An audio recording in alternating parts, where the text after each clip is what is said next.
স্নেহের ছাত্রীবৃন্দ, আশা করি তোমরা সবাই ভালো আছো। গত ক্লাসে আমরা প্রথম গৃহ ব্যবস্থাপনা রাষ্ট্রবিজ্ঞানের প্রথম পত্রের প্রথম অধ্যায় পড়াচ্ছিলাম। সেখানে গৃহ ব্যবস্থাপনা কাকে বলে, গৃহ ব্যবস্থাপনা ধারণা কাঠামো অর্থাৎ গৃহ ব্যবস্থাপনা সংজ্ঞাটা আমরা পড়ে ফেলছি। সংজ্ঞাটার ওখানে মেন একটা কথা যে গৃহ ব্যবস্থাপনার পদ্ধতিগুলি কী কী, পরিকল্পনা, সংগঠন, বাস্তবায়ন, মূল্যায়ন, নিয়ন্ত্রণ, এই পদ্ধতিগুলি অনুসরণ করে মান মূল্যবোধ বজায় রেখে সম্পদের সুষ্ঠু ব্যবহারে লক্ষ্য পৌঁছানোটাই হলো গৃহ ব্যবস্থাপনা। এই কথাটা মনে রাখতে হবে গৃহ ব্যবস্থাপনার সংজ্ঞাটা পড়ার সময়, তাহলে দুই তিনটা কথা মনে থাকলে সেভাবে লেখলে আর কোনো সমস্যা হবে না। এরপরে বিভিন্ন উক্তি আমাদের পড়ানো হয়ে গেছে নৈবেক্ষিতের জন্য। আজকে আমরা যেটা পড়ব সেটা হচ্ছে গৃহ ব্যবস্থাপনার উদ্দেশ্য। গৃহ ব্যবস্থাপনা উদ্দেশ্য হলো যে প্রথম উদ্দেশ্য যে এটা কর্মমুখী আচরণ দ্বারা পরিবারের এবং সমাজের উন্নয়ন করাই এটা সবচেয়ে প্রধান একটা উদ্দেশ্য। তো সেই উদ্দেশ্য সাধনের জন্য কি কি আরো কতগুলি কাজ করতে হবে, উদ্দেশ্য যেগুলো সেটাকে আমরা দেখি। এক, গৃহ ব্যবস্থাপনার স্তর সম্পর্কে ধারণা। গৃহ ব্যবস্থাপনার স্তরগুলি কি, বিভিন্ন পর্যায়, সেটা হচ্ছে পরিকল্পনা, সংগঠন, বাস্তবায়ন, নিয়ন্ত্রণ, মূল্যায়ন, এগুলি অনুসরণ করে গৃহ ব্যবস্থাপনাকে পরিচালিত করা হলো গৃহ ব্যবস্থাপনার অন্যতম উদ্দেশ্য। এরপরে সুষ্ঠু পারিবারিক জীবন গঠন। গৃহ ব্যবস্থাপনার সবচেয়ে একটা মুখ্য উদ্দেশ্য কি, একটা পারিবারিক সুন্দর পরিবেশ গঠন করা, সুষ্ঠু পারিবারিক জীবন গঠন করা গৃহ ব্যবস্থাপনার অন্যতম একটা উদ্দেশ্য। 3, সমস্যা সম্পর্কে সচেতনতা বৃদ্ধি। বিভিন্ন সমস্যাগুলি জানা, সেই সমস্যার স্বরূপ উপলব্ধি করা এবং সেগুলি সমাধান করা গৃহ ব্যবস্থাপনার একটা অন্যতম উদ্দেশ্য। সমস্যা সম্পর্কগুলি জানতে হবে, সমাধান করতে হবে। 4, সঞ্চয় সম্পর্কে সচেতনতা বৃদ্ধি। আমরা সবাই জানি যে সঞ্চয় একটা আমাদের গৃহ ব্যবস্থাপনা অন্যতম, যে পয়সা যেটাই আমরা উপার্জন করি না কেন দুর্দিনের জন্য কিছু সঞ্চয় করতে হবে এবং সঞ্চয় সম্পর্কে সচেতনতা বৃদ্ধি করতে হবে, সঞ্চয় করতে হবে। এটাও গৃহ ব্যবস্থাপনার অন্যতম উদ্দেশ্য। পরিবারের সব সদস্যকে একটা সঞ্চয়মুখী শিক্ষাদান করে থাকে গৃহ ব্যবস্থাপনা। 5, পরিবেশ রক্ষা।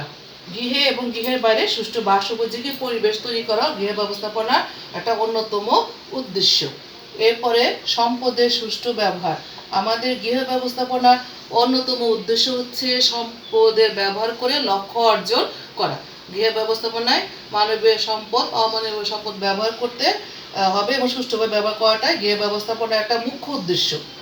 এরপরে গৃহ পরিকল্পনা ও নির্বাচনে সচেতন হওয়া। আজকাল আধুনিক সব কিছু হয়ে যাচ্ছে, তো এর সাথে আধুনিক গৃহ পরিকল্পনা এবং নির্বাচন করতে হবে, জমি নির্বাচন, এগুলা বিষয়ের দিকে লক্ষ্য রাখা, এটাও গৃহ ব্যবস্থাপনার একটা অন্যতম উদ্দেশ্য। গৃহ নির্মাণে সচেতনতা বৃদ্ধি। গৃহ নির্মাণের যে বিভিন্ন উপকরণগুলো আছে সেগুলির সম্বন্ধে ব্যাপক ধারণা লাভ করা এবং সেই সমস্ত গৃহ নির্মাণের সব সঠিক কলা কৌশলগুলি জানা, শেখা, সেভাবে গৃহ তৈরি করাও গৃহ ব্যবস্থাপনার একটা উদ্দেশ্য। 9, কর্মজীবী নারীদের সুষ্ঠু জীবনযাপন। কর্মজীবী নারীদের কর্মক্ষেত্রে বিভিন্ন সমস্যা দূর করে তাদেরকে সুষ্ঠুভাবে চাকরি করতে পারে সেই ব্যবস্থা করাও গৃহ ব্যবস্থাপনার একটা অন্যতম উদ্দেশ্য।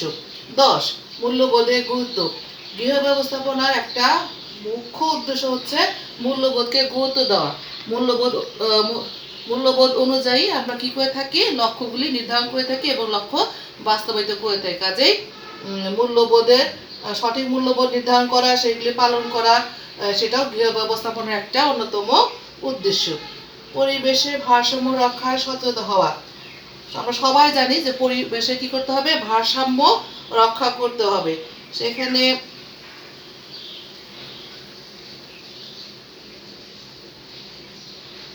পরিবেশের ভারসাম্য রক্ষায় সহায়ক ভূমিকা পালন করা, দূষণমুক্ত পরিবেশ গড়ে তোলা, প্রাকৃতিক দুর্যোগ প্রতিরোধে কার্যকর ভূমিকা গ্রহণ করা গৃহ ব্যবস্থাপনার একটা অন্যতম উদ্দেশ্য।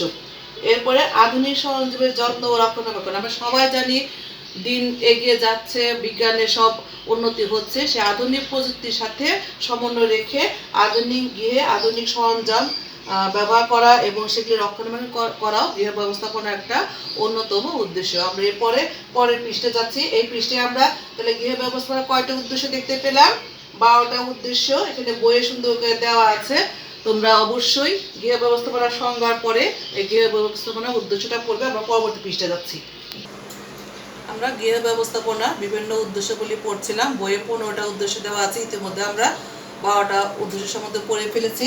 13 নম্বর, জীবনযাপনের মান। তোমরা সবাই জানো যে আমরা সবাই সচেষ্ট জীবনযাত্রার মানটাকে উন্নত করার জন্য অবশ্যই অর্থ একটা বড় ভূমিকা পালন করে সেখানে। তো অর্থ উপার্জনের দিকেও সেক্ষেত্রে মুখ্য ভূমিকা পালন করে জীবনযাত্রার মানটাকে উন্নয়ন করার জন্য সচেষ্ট হওয়া গৃহ ব্যবস্থাপনার একটা উদ্দেশ্য, জীবনযাপনের মানটাকে উন্নত করা। দায়িত্ব ও কর্তব্য, এক্ষেত্রে ভোক্তার দায়িত্ব ও কর্তব্য সম্বন্ধে সজাগ থাকা এবং সেগুলোকে পালন করাও গৃহ ব্যবস্থাপনার উদ্দেশ্য। 15, সিদ্ধান্ত গ্রহণ ও বাস্তবায়নের ক্ষমতা বৃদ্ধি। গৃহ ব্যবস্থাপনার সবচাইতে একটা মুখ্য বা পড়ালেখার যে বিষয়টা সঠিক সিদ্ধান্ত নেওয়া, তো সিদ্ধান্ত গ্রহণ করার ক্ষমতা এবং সেগুলো বাস্তবায়নের ক্ষমতা বৃদ্ধি করাও, সঠিক সিদ্ধান্ত গ্রহণ করাও, এগুলো গৃহ ব্যবস্থাপনার একটা অন্যতম উদ্দেশ্য। আমরা 15টা উদ্দেশ্য দেখলাম। এই উদ্দেশ্যগুলো পালন করা গৃহ ব্যবস্থাপনা। আমরা সবাই আসলে বাংলাদেশে মেয়েরাই সাধারণত গৃহ গার্হস্থ্য বিজ্ঞান এই সাবজেক্টটা পড়ে থাকে। তো এই বিষয়টা পড়তে গেলে বাস্তব জীবনে তো কাজে লাগবে। 2-4টা কথা যদি দৈনন্দিন জীবন তোমরা প্রয়োগ করো, দেখবে ভালো লাগবে। তখন দেখবা সবচেয়ে বড় কথা যে আমরা এখন যেটা সমস্যা সেটা হলো যে অন্য সময় আমরা সরাসরি তোমাদের সাথে ক্লাসে পড়াই, তোমাদের সাথে আমাদের সম্পর্কটা ঘনিষ্ঠভাবে হয়ে যায়, তোমাদের সামনাসামনি দেখি, বুঝতে পারি তোমাদের সমস্যাগুলো। কিন্তু এখন এই করোনার জন্য আমাদের দূরে থেকে ক্লাস নিতে হচ্ছে, তোমাদের সাথে আমাদের সম্পর্কটা কিছুটা দূরে। যেমন এখন দ্বিতীয় যে ব্যাচটা আছে ওদের সাথে আমাদের প্রায় 1 বছর আমরা ফার্স্ট ইয়ার ক্লাস পুরো বই নিয়ে ফেলেছিলাম, সেকেন্ড ইয়ারের ক্লাসটা শুধু আমরা অনলাইনে নিচ্ছিলাম। আর তোমরা তো একদম নতুন, হয়তো অনেক কিছু তোমাদের কাছে একটু অন্যরকম মনে হবে, চেনো না, জানো না, কিন্তু আসলে বইটা পড়তে হবে। গৃহ ব্যবস্থাপনার সংজ্ঞাটা পড়া হয়ে গেল, গৃহ ব্যবস্থাপনার উদ্দেশ্যটা পড়া হয়ে গেল। তোমরা প্রতিটি সাবজেক্ট তোমাদের বই দেওয়া হয়ে গেছে ইতিমধ্যে, প্রতিটা সাবজেক্ট তোমরা পড়বা। একটু একটু করে পড়তে পড়তে যখন দেখবা যে সবগুলি বিষয় তোমাদের ফার্স্ট পেপার পড়া হয়ে গেছে বা পড়া হয়ে গেছে, তখন দেখবা তোমাদের জ্ঞানের পরিধি, জানার পরিধি ম্যাট্রিকের চাইতে ইন্টারমিডিয়েট অনেক বেশি বেড়ে যাবে। সেই জন্য দৈনন্দিন পড়াশোনা করা দরকার। শুধু সার্টিফিকেটের জন্য না, নিজের জ্ঞানটাকে বাড়ানোর জন্য পড়তে হবে। সার্টিফিকেটের জন্য দৈনন্দিন পড়ার কোনো বিকল্প নাই। এরপরে আমরা যেটা পড়বো, এই গৃহ ব্যবস্থাপনা উদ্দেশ্য পরে আমরা পড়ছি গৃহ ব্যবস্থাপনায় প্রেষণা সৃষ্টিকারী ধারণা সমূহ। গৃহ ব্যবস্থাপনায় প্রেষণা সৃষ্টিকারী ধারণা সমূহ কি? প্রেষণা হচ্ছে কর্মসংক্রান্ত মনোবল, যে কোনো কাজকে উদ্বুদ্ধ করা, অর্থাৎ যে কোনো কাজের কারণ বা ব্যক্তিগত আচরণে বা প্রভাব বিস্তার করে সেটাই হচ্ছে প্রেষণা।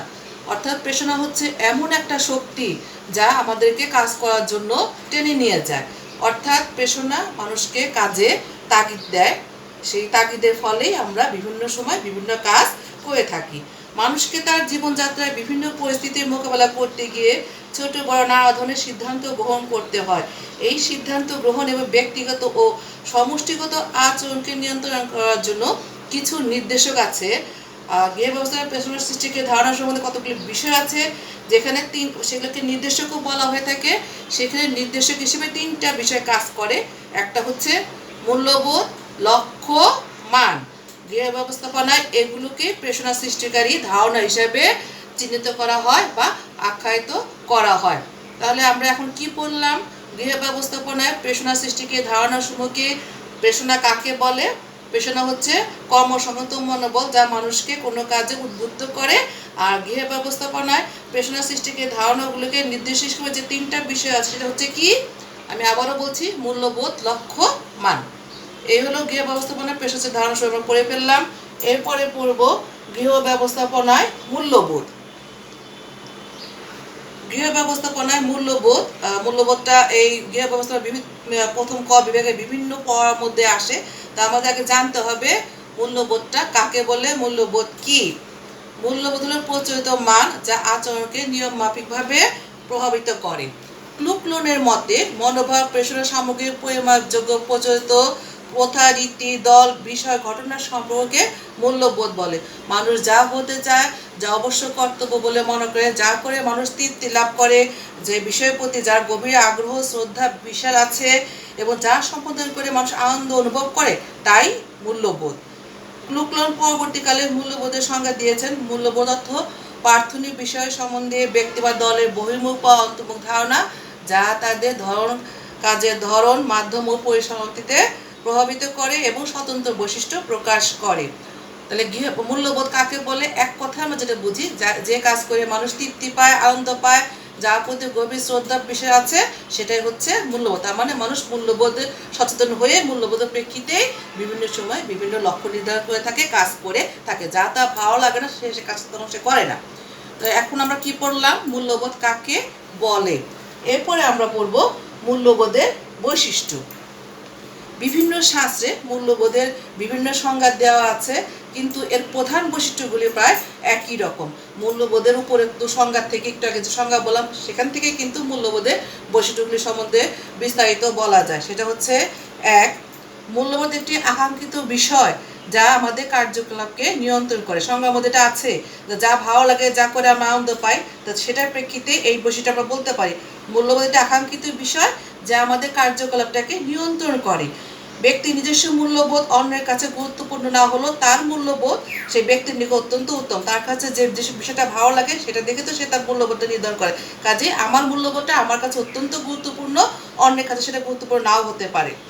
3, মূল্যবোধ তৃপ্তিদায়ক ও বাঞ্ছনীয়। সংজ্ঞা থেকে এটা চলে আসে, মূল্যবোধটা অবশ্যই কি হবে? তৃপ্তিদায়ক হবে। এরপরে মূল্যবোধ স্থায়ী হওয়ার প্রবণতা রাখে। 4 নম্বর এটা পয়েন্ট। মূল্যবোধটা অবশ্যই ভালো লাগে দেখে এটা স্থায়ী হবে, প্রবণ থাকে একটা। 5, মূল্যবোধ আপেক্ষিক নতুবা অমিশ্র হতে পারে। আপেক্ষিক ধরা ধরা ছোঁয়া যেন একটা আপেক্ষিক একটা বিষয়। এরপরে এটি বিষয়ভিত্তিক অথবা আচরণ ভিত্তিক হতে পারে। 7, মূল্যবোধের স্থায়িত্ব আপেক্ষিক এবং এটি পরিবর্তন সাপেক্ষ। মূল্যবোধটা অনেক সময় যে একই রকম থাকবে তা না, এটা ক্ষেত্র বিশেষে আবার পরিবর্তনও হয়। মূল্যবোধের গভীরতা ব্যক্তি বিশেষে পার্থক্য। তার মানে ব্যক্তি ব্যক্তিতে মূল্যবোধের গভীরতাটা পার্থক্য সৃষ্টি হয়, ভ্যারি করে। তো এখন আমরা আজকে যেটা পড়লাম সেটা হলো গৃহ ব্যবস্থাপনার 15টা উদ্দেশ্য, এরপরে গৃহ ব্যবস্থাপনার প্রেরণা সৃষ্টিকারী ধারণাসমূহ, এরপরে পড়লাম গৃহ ব্যবস্থাপনায় মূল্যবোধ, মূল্যবোধ কাকে বলে, এরপরে পড়লাম মূল্যবোধের বৈশিষ্ট্য। তো আমরা আসলে একদিনে খুব বেশি পড়তে চাই না, একদিনে বেশি পড়লে একটু চাপ পড়ে যায়। তোমরা পড়বা না, আমরা নিয়মিত সপ্তাহে 2টা ক্লাস নিব। আশা করি 2টা করে ক্লাস নিলেও আমাদের নির্দিষ্ট সময় সিলেবাস শেষ হয়ে যাবে, করতে পারবো আমরা, এই আশাবাদ ব্যক্ত রেখে। এবং তোমরা যেহেতু সবাই বই, অনেকে বেশিরভাগ বই পেয়েছে, যারা পাও না তারা ইতিমধ্যে কিনে ফেলছে বা কিনবে, বাসায় অবশ্যই ভালো করে পড়বে, পড়লে পরে দেখবা সব ভালো লাগবে। আচ্ছা, সবাইকে ধন্যবাদ। আজকে ক্লাস এখানে শেষ।